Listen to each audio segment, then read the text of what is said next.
This episode of Nocturne was brought to you with the support of Audible. Audible has a huge selection of audiobooks, original shows, news, comedy, and more. You can listen while cooking, driving, or doing just about anything. Maybe check out The Portable Veblen by Elizabeth Mackenzie. This story made me laugh out loud multiple times, a truly welcome thing right now. It features a smart, quirky, non-materialistic woman, her brilliant fiancé, multiple neurotic and hilarious family members, and importantly, a squirrel. I have a thing for squirrels. In one of my favorite passages, the main character muses to the squirrel one night by a creek, quote, "I think a person ought to go sit outside every night of their life. How can it be good for us to miss this? We stay all closed up in our houses with light bulbs. This is so beautiful." Download this or another title. Audible is offering Nocturne listeners a free audiobook with a free 30-day trial. Just go to audible.com/nocturne, download a title, and start listening. Again, that's audible.com/nocturne.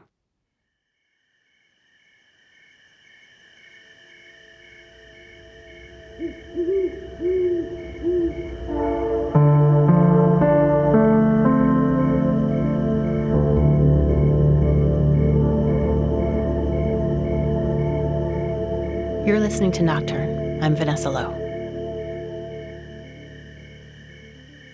In that place where darkness and isolation meet, fear can take hold in a particularly visceral way. When you're alone in the dark, every sense works overtime. It can feel like the darkness and the fear are interchangeable. One comes to represent the other, and it can paralyze you.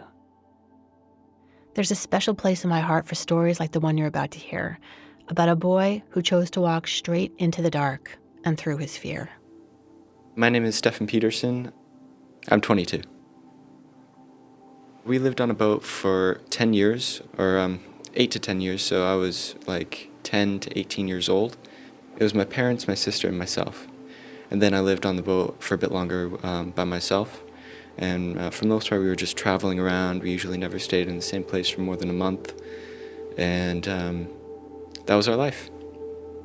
That became their life, despite the fact that neither of Stefan's parents had ever done any serious sailing. They had gone canoeing. My dad had built a few houses out in Colorado and BC, so he knew construction pretty well, which is how he built the interior of the boat. But sailing itself, we had never experienced before. They taught themselves to sail by reading books and watching educational videos. It was a huge leap, though, to move the four of them onto a sailboat full-time. It was a family tragedy that spurred Stefan's parents to take the leap. It's a bit of a long story, but my mom wrote a book about it. They both became very fearful after losing a daughter, and they found an old bucket list of theirs from when they were in college, and one of the things on that list was to travel the world on a boat, and they realized they hadn't done it because they had become very fearful. So, the boat was 66 feet long, 25 feet wide. So I slept in the left hull, and my sister slept in the right hull. It was basically about 12 feet long, small hallway that would then lead up to a double bed. And the hallway was about maybe 3 feet wide, and that was our room. We also had a desk in there. The bed was positioned parallel to the hallway, and you'd jump up onto it. And it was kind of small compared to other rooms, but we enjoyed it. And my parents had their own bedroom as well. We had a fairly large kitchen, considering boat size, and dining area as well. They were both, it was open area, dining area, and kitchen, so they were pretty much in the same room. Stefan and his sister had been homeschooled before moving onto the boat, and his parents continued that as they sailed around the world. It was difficult, like there are a lot of distractions. Sometimes not enough distractions though, but you're spearfishing, you're seeing new places, you're going on day trips into the countryside, and it's all very sightseeing-esque, and it's pretty fun. We did the whole east coast of North America. To our knowledge, we're the first power catamaran to cross the Atlantic Ocean. And we did the whole Mediterranean. We anchored in the Caribbean for many months, and island hopping, abandoned islands, and we would just spearfish and just sleep out in the middle of nowhere. While he loved the experience of living and traveling on the boat, there were definitely challenges, including feelings of isolation. When you feel emotionally alone and then the physically alone kind of combine, they heighten each other. I was depressed at the time because I didn't have any peers. I didn't feel as if I could go to anyone to talk about it because my parents had done everything that they had done, including moving onto the boat, for my sister and myself. And I knew I was an idiot for feeling the way I did. I knew that it was a once-in-a-lifetime experience. Nights on the boat made a deep impression on Stefan. The nights were very different at different times. Sometimes it'd be cloudy and you wouldn't be able to see a single thing in front of you. Other times the moon would be out and there'd be no clouds and you could see like it was daytime. You could see the reflection of the moon like it was a mirror on the water, and you could see the Milky Way as if it was clear as day. It's funny, sometimes, largely you just hear the bow wake and the bow cruising through the water, but occasionally you'd hear some splashes, and that could be dolphins or it could be flying fish, and sometimes the flying fish would jump out of the water and land on your deck. One time in particular, I was sleeping and a flying fish came up and hit me in my face and started flapping around in my lap. There'd be shrimp that would come up onto the deck. We'd see dolphin. We'd have huge pods of them, bottlenose, and they'd just swim at the bow, kind of dancing with each other and the bow wake. The Northern Lights, it was amazing because there was no light pollution. It was really clear. It looked as if there's a huge octopus in the sky and its tentacles were green and purple and it was waving them around. We could see a bit of the Milky Way at the time, and the two mixed together and were pretty extravagant. Feel pretty small. We felt pretty small a lot of times on the boat. When you realize that the closest land is 200 miles away and that there's no one around for 200 miles. We felt pretty small, and then you see the stars and you think that there's no other habitable place except for this place in millions of miles. It gives you that perspective. Against all the odds, we do exist, and I think that's an amazing thing. We would do overnight voyages maybe every other month, and sometimes they'd range from 2 to 4 nights. And when I was doing the overnight trips, there's a lot of time to think. And so you have time to kind of meditate on these thoughts and ruminate on them. During overnight voyages, each family member took rotating night shifts where they would be the sole person responsible for piloting the boat and keeping the others safe. When we first started moving onto the boat and you have that time to yourself, you kind of freak out, panic. But I kind of got the hang of it, got my sea legs, as it were. I'd probably wake up around 5 p.m. and my alarm would go off and I'd lazily slip out of bed, the engine room going just behind my cabin door, and I'd walk past it, walk up the stairs, and my mom or my dad or my sister would be there for me to relieve them, and I'd hop in the chair, and the bolts never really were secure on that thing, but you'd hop in and it'd kind of wobble a bit. You'd get settled in and get your computer out and pop a CD in when CDs were a thing, and you'd get ready for the long haul. I would be listening to the waves and just thinking in general, and you realize that if an engine blew or the radar malfunctioned, anything could happen, and you'd be at fault for that if you were on watch. I feel like anyone who was there at watch kind of felt responsible for the other three. We had everything in our hands at the time. The seriousness of this responsibility was just one reason why Stefan's parents had a strict rule to not leave the cockpit when you were on watch alone at night. I think part of the reason why they told us to never go out of the cabin was because they lost a daughter before I was born, and so they were pretty fearful of that as well. And I mean, it was pretty dangerous and slippery out on the deck. The non-skid surface that we had on the floor was pretty worn from use, and so the spray lands on it and it gets pretty slippery. And no one would be around on the pilot chair to keep watch.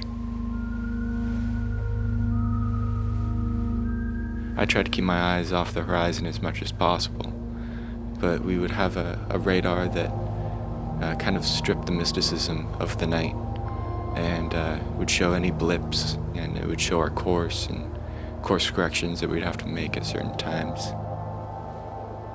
We'd be concerned about other boats, storm surges that were in the area, and in shallow water we'd be concerned about running aground. There was another big concern for whoever was on night watch. Tankers, they were definitely a concern. You think something that big could, how could you miss it, But they have a weird way of sneaking up on you sometimes. One came right up, I believe it was our starboard side, and we felt the wake of it right after, and it was daunting. It was kind of like that moment in Star Wars at the very beginning when that huge cruiser comes on by. Imagine if you're standing right there and you're like, oh crap, that was close. The range of disasters that can happen in those kinds of scenarios vary widely, and there are many. If you YouTube a few videos of close call tanker encounters, you'll see some scary sights of big tanker liners coming within a few feet of fishing vessels. And then there are the storms. You'll see videos of these ships, big tankers that are going, and they gotta make their destination. They're going through these 50-foot waves, and the water is just crashing over their bow. And it's quite a terrifying sight when you're living there. One time we were crossing the Gulf Stream, one of our first crossings, and we were pretty we were still novices at the time, so we didn't time our weather window correctly, so we encountered a strong northerly wind, and that mixed with the Gulf Stream kicked up some big waves, approximately 15 feet. Felt like the boat was going to get ripped into. We would pretty much just try and lay down in our bunks at night and try not to think about it.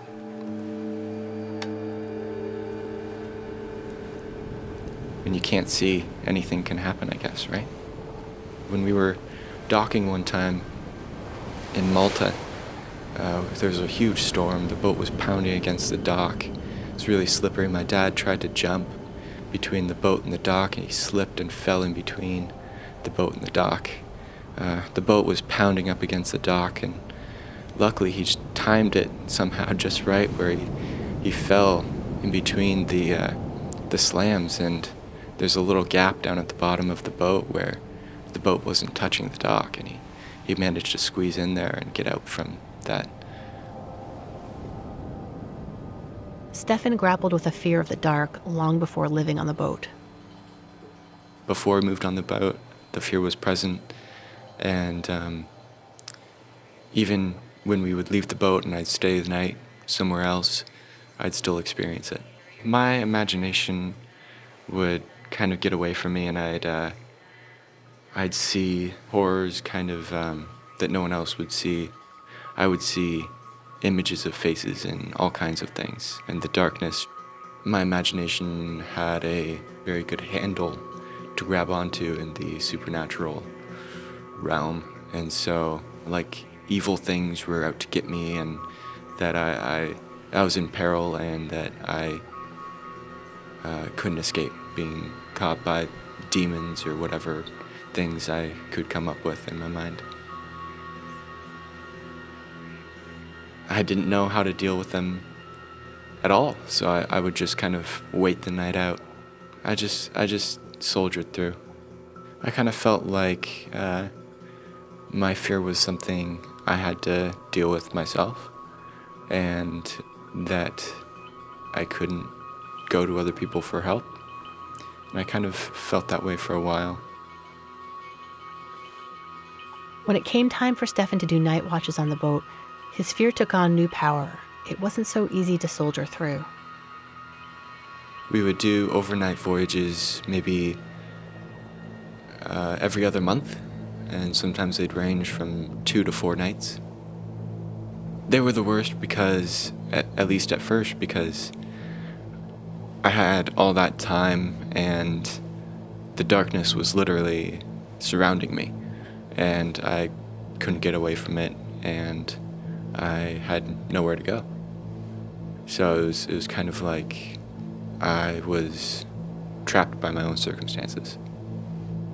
I'd be all alone, and our big windshield would just open up into darkness, unlight polluted, unfiltered darkness. We would have like a captain's chair that would be positioned in front of the radar and all the instruments that we would be taking our logs down on, and it'd be also right in front of the windshield of the boat, so we'd have basically 180-degree view out in front of us. Stefan's fear transformed from faces or demons to the real calamities that could occur out at sea, and then to more existential concerns. I think my fear of the dark centered around the potential for horrible circumstances to transpire and horrible things to happen, and how you can never know what's going to happen. And I think the darkness embodied that for me. I think I was really afraid of maybe being alone, because I think the night, it revealed to me how alone we really were out there, and I didn't have anyone at that moment. One night, as the darkness overtook him, his relationship to his fear began to shift. I was angry. I was angry at myself for being afraid, and eventually I think the anger just overrid the fear. I was sick of it. I was just kind of running through all of my nights of fear and anxiety and all the energy that I had expended on it, and I was sick of it. I was mad at myself for being unproductive and not solving the issue when I could have, and I was shifting in my seat as the anger kind of took over the anxiety, and I became fed up with my stagnancy, I guess, in the moment. Finally, he'd had enough. Stefan began to walk toward his fear. I decided to confront it. I think I was looking at my mom. She had a huge fear of the unknown, and the water embodied that for her. And her process of mitigating that was to move on to a boat. And so I thought that I could do something similar by embracing the night. I was probably 13 or 14. It was fairly calm, and I didn't see any boats on the radar, so I had no other course corrections to make for the night. It was kind of weird and eerie. You're sitting there all alone, and you can't really hear anything, and I kind of just got fed up with being afraid, so I did something that my parents told me I should never do. I opened the door, and as I opened the door, it kind of seemed as if the darkness was more aggressive than the light itself. It came in and penetrated things like you would imagine light does. I was stripping myself of all of my attempts to control my environment. You know, the artificial lights, the computer, the music, the distractions. There wasn't a moon that night, and it was just pitch black. So we had 2 wing decks, and those are decks that go down the side of the boat on the outside, and they lead up to the bow, the front. I threw on my little life jacket, and I went out the side door that was available to me and walked down the starboard side towards the bow and went out to the bow, and it was really slippery, and I stepped on a crusty old flying fish and went to the bow, sat down at the front, and just kind of looked down into the water and listened to the waves and the emptiness. And I kind of just accepted my fate and was enveloped.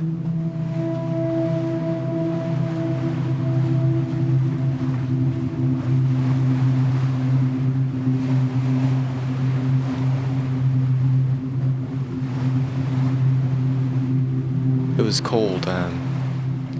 There was spray coming up from the side, hitting my face. The wind was pretty powerful. It felt kind of paralyzing. And I was really scared of falling over the edge because I couldn't even see the water. It was just complete blackness. And the deck was really slippery. I could have taken a nasty tumble. Stefan sat in the cold, dark wind and felt around the inside edges of his fear. My fear kind of was dull. Significant, but dull. As if you have, dull and sharp pain. It wasn't a cresting wave. It was a swell of fear that would rise. And so I would just sit and ride over it, and I came back down, and I can't really discern a distinct peak in my fear. More just the gradual incline and decline of that fear. As I confronted the perceived danger of the night, I kind of saw in myself a stupid little kid, and I was again being hard on myself, but I kind of thought, why are you scared? It all just came to a head, and I thought, there's nothing to be scared of. And I realized that I didn't have to be afraid.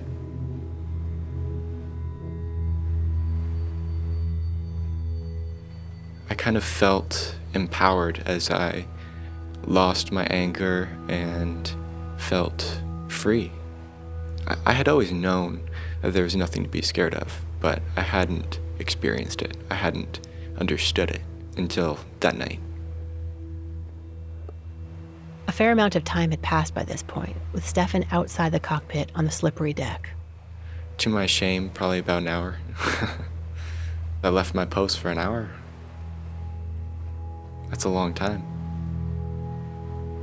I was at the bow, I was looking at the horizon, so I had a good view of things that were coming, and so I was well informed of the environment around me, but still, you should be prepared for any scenario. So I stood up, and I kind of just stood there for a few more seconds, letting the moment sink in. I felt very calm after I came through my fear.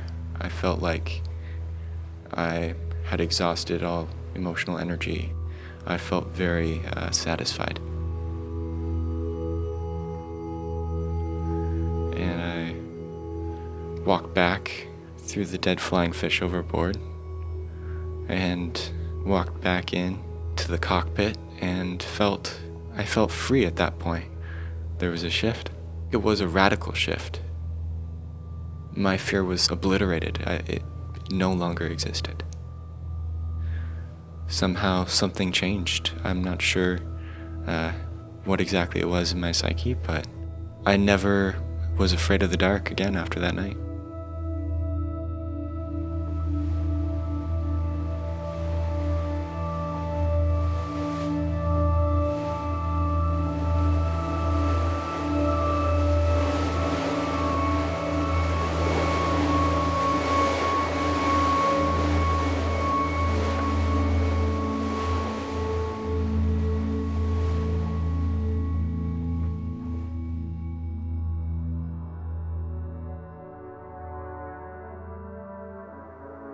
You've been listening to Nocturne. I'm Vanessa Lowe.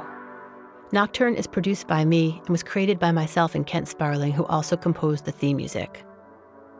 Thank you to Stefan Peterson for sharing his story. His mother, Kim Peterson, wrote a book called Charting the Unknown, Family Fear and One Long Boat Ride.